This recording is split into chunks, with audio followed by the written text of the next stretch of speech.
Hey guys, Dave here, and I wanted to talk to you about the Hype IFX HD 1080p action camera that I picked up from Home Depot for just $35.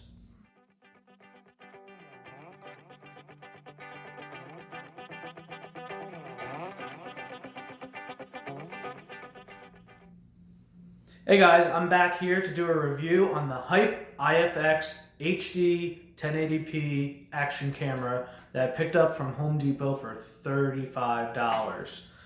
Now, I don't have any high expectations for this, but I was hoping to get a decent B-roll camera and not to spend several $100s for a GoPro. So I've taken this out on the slopes, around the house, here in the music room, and I've put it through a few tests, and I wanted to show you guys the video quality in the supposed 1080 HD footage at 16 megapixels and 60 hertz. So let's take a look. What you're looking at now is everything that comes in the box. You have the Hype camera. Comes installed in the waterproof case, which is relatively easy to take it out, and there's some decent instructions in the owner's manual of how to remove it properly from the case. You also have a handlebar mount. You have a flat plate mount, which can be put on a vehicle or on a flat surface such as a helmet. And then the swivel mount that is used to attach into that flat plate mount. You also have a clip-on swivel mount that can be used for a tripod, and it has an additional attachment point for a microphone. So now it's time to take a look at some of the footage that I captured on this mini action camera.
Alright guys, now that we've had a chance to take a look at some of the footage from the Hype IFX action camera, let me know what you think down in the comments. And especially if anyone else has used this or something very, very similar before and they've had better luck in the settings, let me know. That definitely improve my overall thoughts on this camera. But I do have to remember, and you guys need to remember, this was a $35 camera from Home Depot. So it's not a GoPro, and it's not going to be a GoPro for $35. But hey, for a cheap little B-roller, I can deal with it. So if you like this review, make sure to give me a thumbs up, subscribe if you haven't already, and if you'd like the content that I'm putting out, make sure you let me know down in the comments. I appreciate it. Thank you.